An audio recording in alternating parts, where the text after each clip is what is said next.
Continuamos con la tercera parte de historia. Estuvimos más que todo resolviendo las actividades. Vamos a esperar que los alumnos ingresen.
A ver, ¿no? ¿Cuál? Hacer una breve reseña de la guerra civil entre Huáscar y Atahualpa.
A ver, ¿no? Lo que sucedió entre Huáscar y Atahualpa se fue más que todo por el trono, ¿no? Fue más que todo por el trono.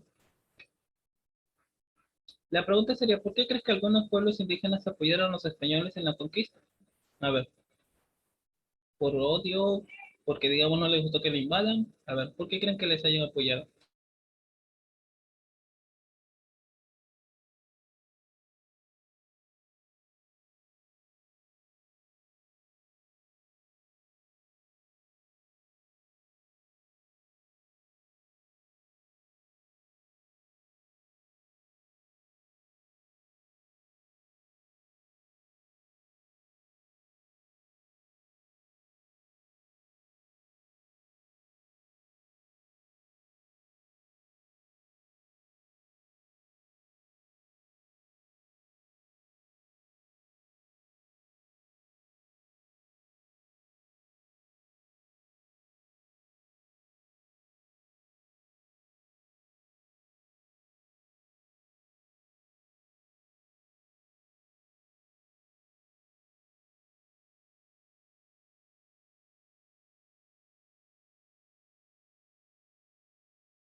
A ver, terminen esas actividades, por favor, para que lo puedan enviar.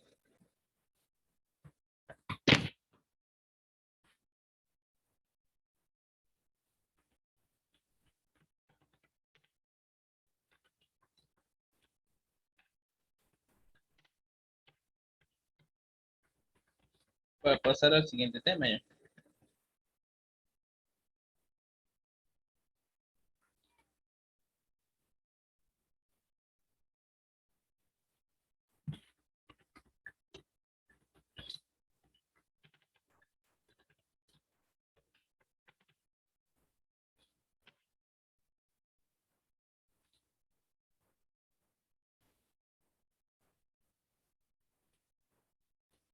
Según el convenio de Panamá, ¿de qué se encargaría Pizarro, Almagro, Luque? A ver, ese es el convenio de Panamá, ¿no?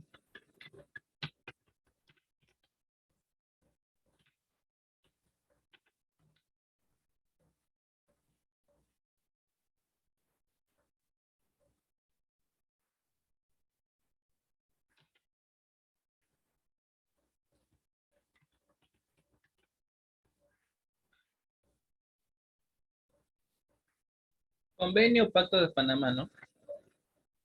El acuerdo firmado el 10 de marzo de 1526 entre Francisco Pizarro, Diego de Almagro y Hernando de Luque, porque queda constituida la llamada Compañía de Levante. ¿Y a qué creen que se encargaba cada uno?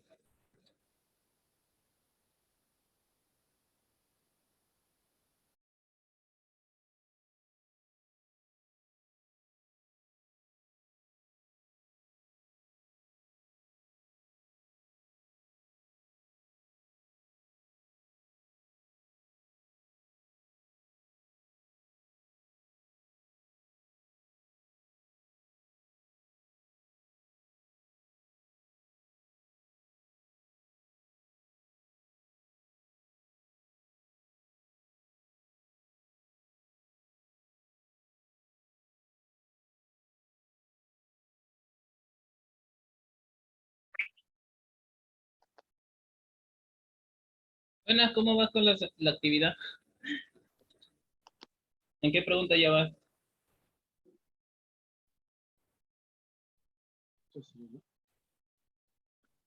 ¿En qué pregunta ya vas?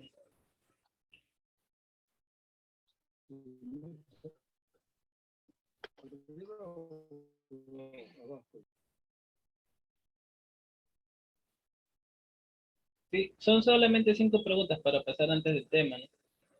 A ver, la situación del Tahuantinsuyo antes de la conquista. ¿Quién se iba a reunir con quién? Era la gran pregunta. Y estamos justo hablando casi al final. Hacer una breve reseña de la guerra civil entre Huáscar y Atahualpa. Los dos se peleaban por el trono, ya que, digamos, el anterior sí tenía un sucesor, pero ese sucesor también fue contagiado, pues, ¿no? Tuvo una enfermedad que le hizo morir, en la cual solo estaban dos, Huáscar, pero Huáscar era el más designado, pero Atahualpa dijo, no, acá vamos a pelear por el trono. Y así como comenzó la guerra civil entre los incas. Pero no hubiese empezado porque si no, si los dos se hubiesen unido, sobrado hubiesen derrotado, digamos, a Francisco Pizarro.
¿no?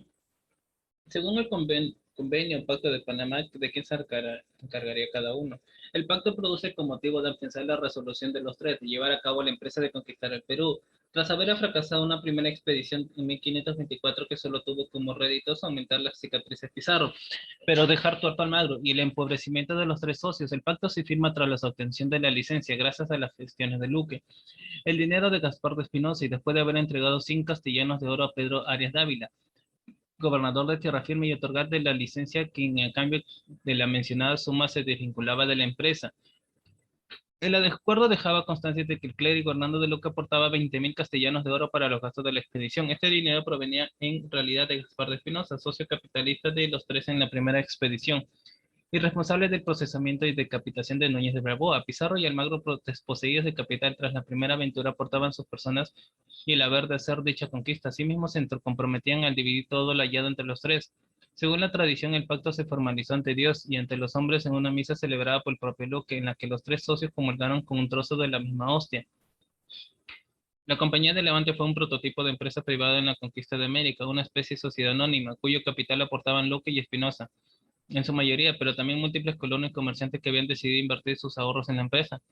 Las funciones de los socios quedaban perfectamente delimitadas. A Pizarro le correspondía el mando de la expedición, era el jefe militar y a él le habían que atribuir la iniciativa del proyecto. Almagro, en cambio, sería encargado de las comunicaciones y la logística, intendencia y reclutamiento. Luque, por su parte, era la cara pública de la empresa. A él le atañían las funciones de captación de capital y obtención de cobertura legal y protección política.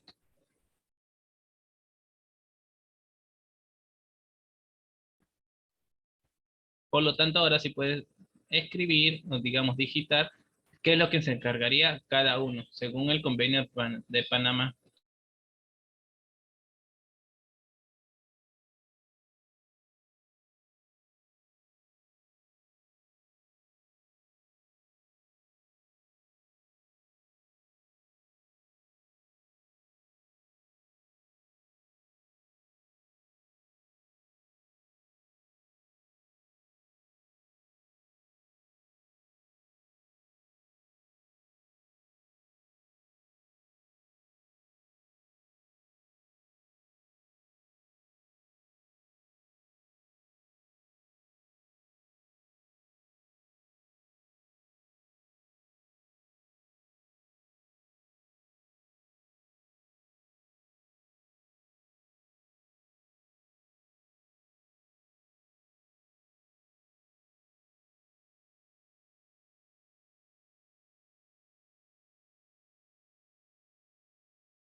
No todavía. A ver.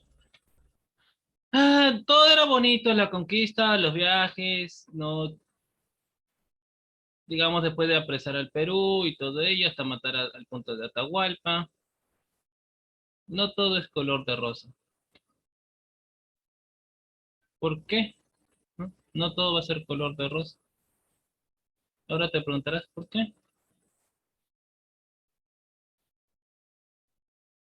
Porque viene la guerra civil entre los conquistadores.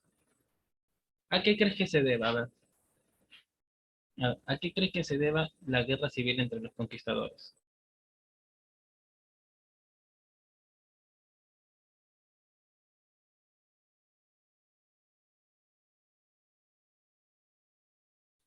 ¿No? ¿Por qué creen que, digamos, pelearon todos los conquistadores?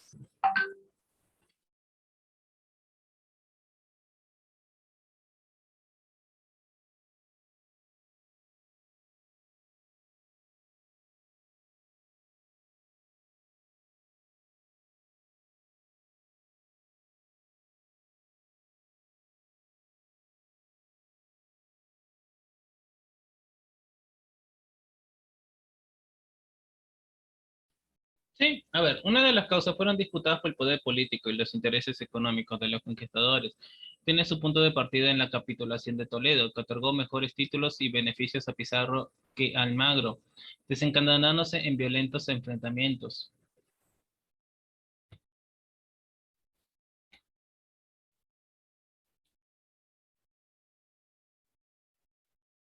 Uno de ellos, la capitulación de Toledo. ¿A qué se basará la capitulación de Toledo? Le entregaron más, digamos, beneficios a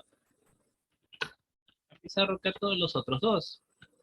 Y a pesar que, digamos, mira, acá voy a ser bien franco porque el error lo cometió el mismo Almagro. El error lo cometió el mismo Almagro. ¿Y por qué?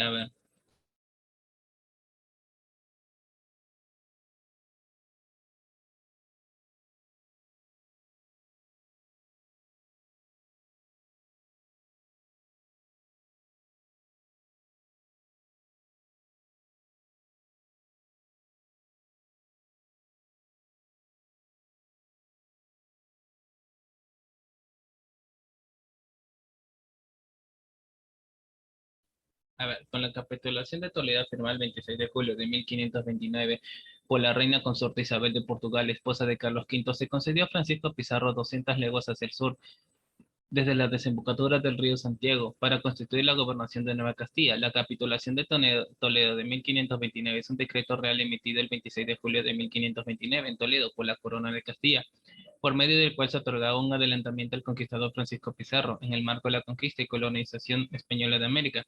Firmaron este documento la reina consorte Isabel de Portugal con poderes delegados por mandato de su esposo, el rey Carlos I de España, que se hallaba ausente en Cortes, en el conde de Osorno, García Fernández Manrique, presidente del Consejo de India, y el doctor Diego Beltrán.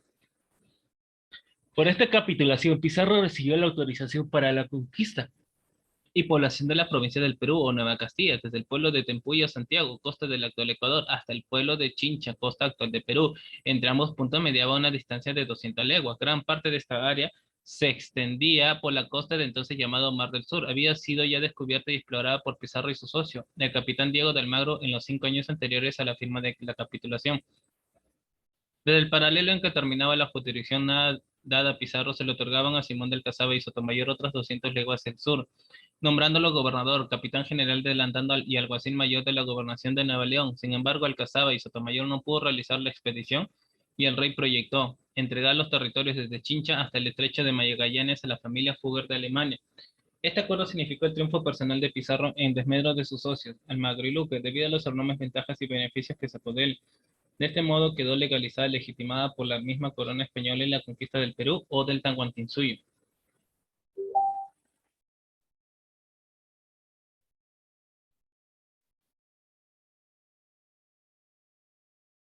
A ver, ¿no? ¿Y cómo sucede todo ello?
Tras realizar sus dos primeros viajes a lo largo de la costa del Mar del Sur, Pizarro regresó a Panamá y se reunió con sus socios Diego de Almagro y Hernando de Luque para hacer un balance de la empresa descubridora.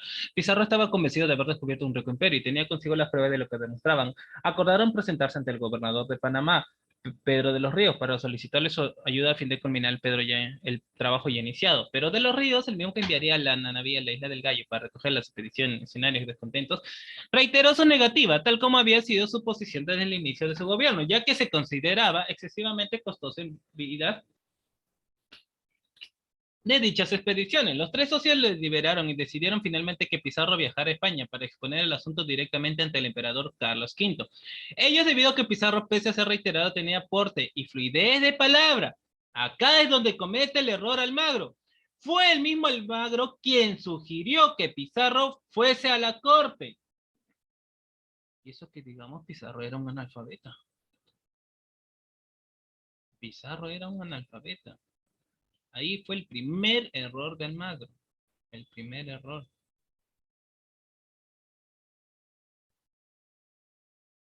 El primer error. Para que después se arrepienta.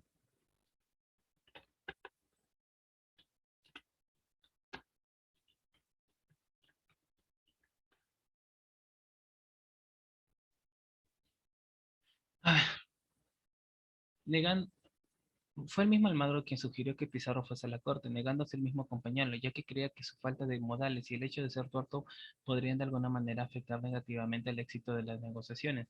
Almagro se arrepentiría posteriormente de esta decisión.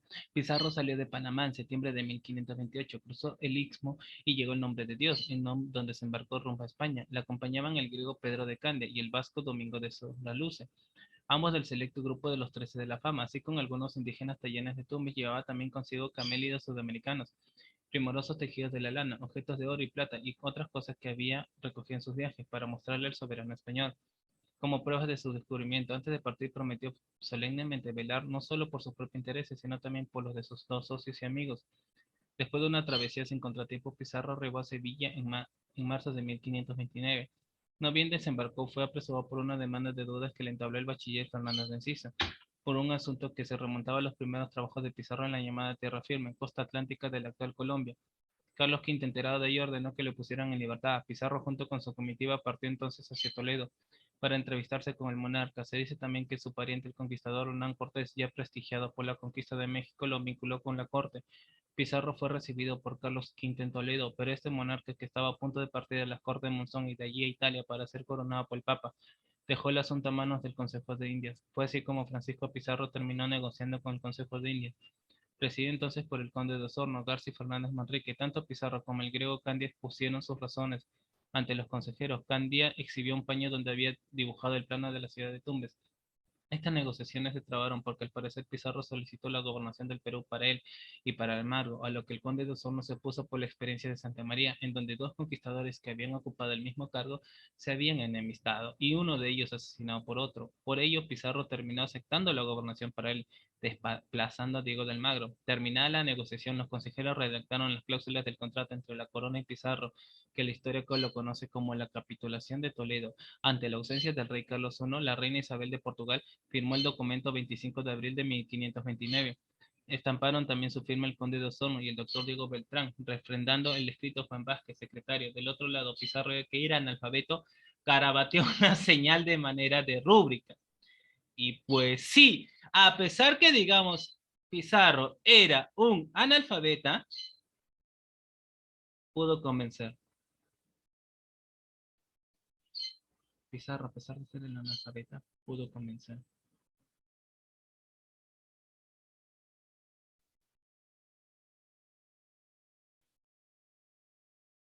No sé, ¿cuál crees que sea tu opinión respecto a ello? Porque se arrepintió, no, Diego de Almagro no hubiese hecho eso. Diego de Almagro se iba a arrepentir, y dicho y hecho. Él pensaba, vamos a mandarle a un analfabeta, pues no. Igual no nos van a dar las negociaciones. ¿Para qué hizo? ¿Para qué hizo? A ver,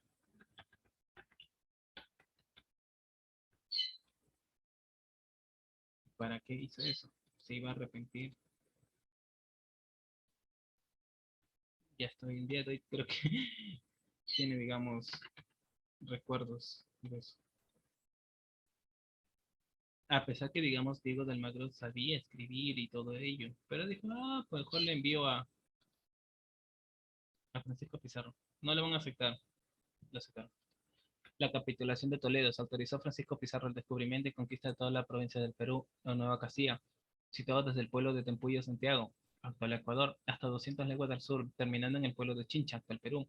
Se dio a Pizarro los títulos de gobernador y capitán general de la provincia del Perú, así como las de alguacil mayor y adelantado, y todos ellos cargos de por vida. También se le otorgó la facultad de encomendar indios y un sueldo anual de 725.000 maravedíes, a deducir de las propias rentas de las tierras conquistadas. A Diego de Almagro se le concedió la gobernación de la fortaleza que debía elevarse en Tumbes, así como el título de hidalgo con salario de 5.000 maravedíes al año y con una ayuda de gastos de 200.000 maravedíes de las rentas de la ciudad de Tumbes. Un sueldo demasiado inferior otorgado a Pizarro. Imagínate, 725.000 a 200. Uf, ¿cuánta diferencia hay? 525.000.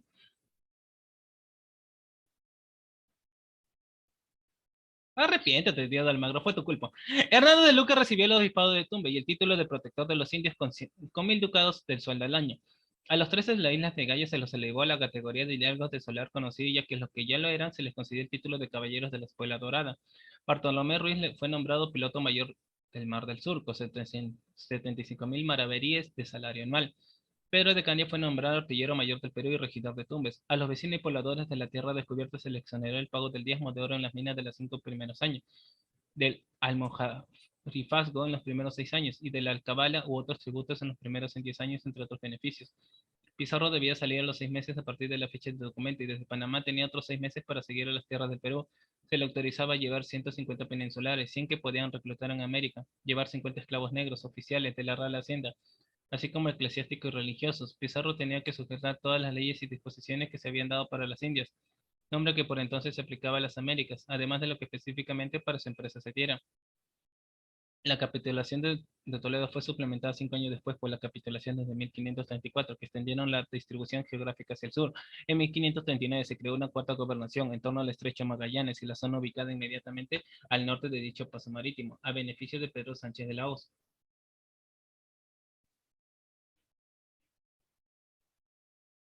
Y bueno, creo que ahí nomás nos vamos a quedar. Ya sería conmigo hasta el próximo domingo. No te olvides de enviar las actividades, por favor. Nos estamos viendo el próximo domingo a las 11:20, de 11:20 hasta el 12 y de 12:20 hasta la 1:40.